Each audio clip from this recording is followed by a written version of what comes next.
नमस्कार। पुनः कक्षा 9 यानी क्लास 9 का मैथ संख्या पद्धति भाग 2 लेकर आया हूँ। काफी समय लग गया भाग 2 लेकर आने में, सॉरी, कुछ प्रॉब्लम थी, इसलिए हम उसमें आप लोगों को संख्या पद्धति की 3 पॉइंट पढ़ाए थे। ठीक है, तीसरी पॉइंट थी पूर्णांक, आज है चौथी पॉइंट परिमेय संख्याएं। ठीक ना, इंग्लिश में इसको कहते हैं रेशनल नंबर्स। ठीक है, वास्तविक संख्याएं, परिमेय संख्याएं किसे कहते हैं? यदि P और Q दो वास्तविक संख्याएं हैं तो P बाई Q के रूप की संख्याओं को परिमेय संख्याएं कहते हैं, जहां Q नॉट इक्वल टू 0, यानी कि किसी भी परिमेय संख्या का हर शून्य नहीं होना चाहिए, तथा P, ये जो P है ये अंश है, हिंदी अंग्रेजी में बोले तो न्यूमिनेटर, और Q हर है, जिसको हम कहते हैं इंग्लिश में डिनोमिनेटर।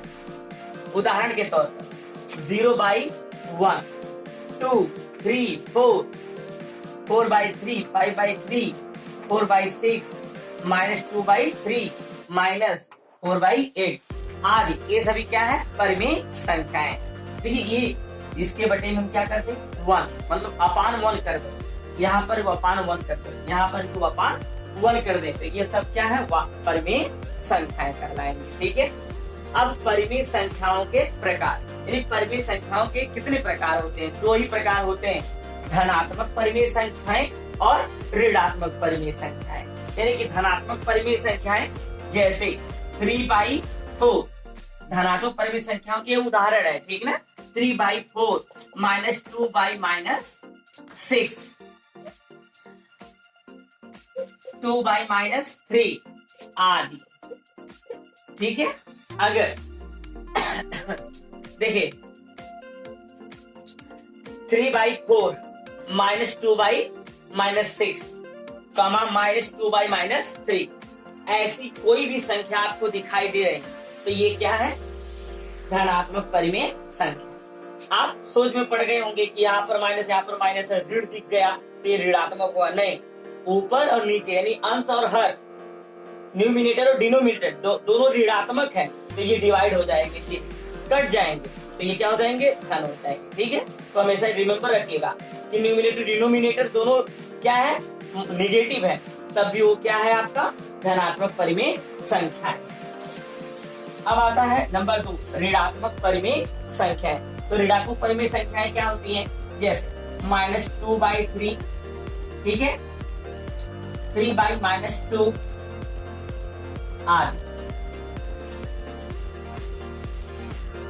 इस प्रकार की जो संख्याएं हो वो समझिए आपका क्या है? ऋणात्मक परिमेय संख्या। अंश हर, या तो माइनस चिन्ह केवल अंश में हो या माइनस चिन्ह किसमें हो? हर में, तभी वो ऋणात्मक परिमेय संख्याएं कहलाती हैं। इनका हम लोग संख्या रेखा पर भी प्रदर्शन देखेंगे, ऋणात्मक का भी और धनात्मक का भी। ठीक है, अब आता है इसी में नोट, सभी वास्तविक संख्याएं, एक क्वेश्चन में पूछा जाता है। ठीक है, सभी वास्तविक संख्याएं परिमेय संख्याएं होती हैं, परंतु सभी परिमेय संख्याएं वास्तविक संख्याएं नहीं होती। ठीक है, ये आपका एक क्वेश्चन वेरी इंपॉर्टेंट क्वेश्चन है। ठीक है, सभी वास्तविक संख्याएं परिमेय संख्याएं होती हैं, परंतु सभी परिमेय संख्याएं वास्तविक संख्याएं नहीं होती। ये वाला प्रश्न आपको थोड़ा सा कंफ्यूज कर रहा है, तो यहाँ पर एग्जाम्पल में आप देख सकते हैं, जैसे क्या है ना, सभी वास्तविक संख्याएं, यानी कि वास्तविक संख्याएं या पूर्ण वास्तविक संख्याएं कर लीजिए, तभी 0 से स्टार्ट होती पूर्ण वास्तविक संख्याएं, 0, 1, 2, 3, 4, 5 डैश डैश etc, है ना, एक्स्ट्रा मतलब आदि, या इन्फिनिटी बोल दीजिए, इन्फिनिटी।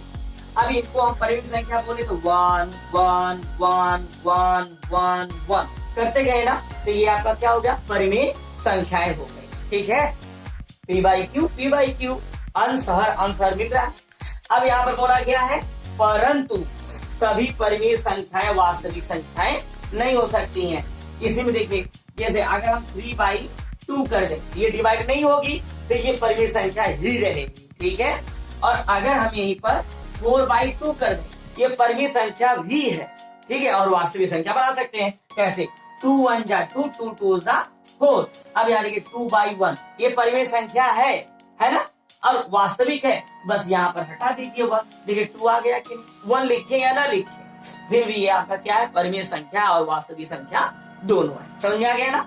यानी कि सभी वास्तविक संख्याएं परिमेय संख्या होती है, परंतु सभी परिमेय संख्याएं वास्तविक संख्याएं नहीं हो सकती हैं, ठीक है, कुछ हो सकती हैं, जैसे इसको हमने बताया, ठीक है।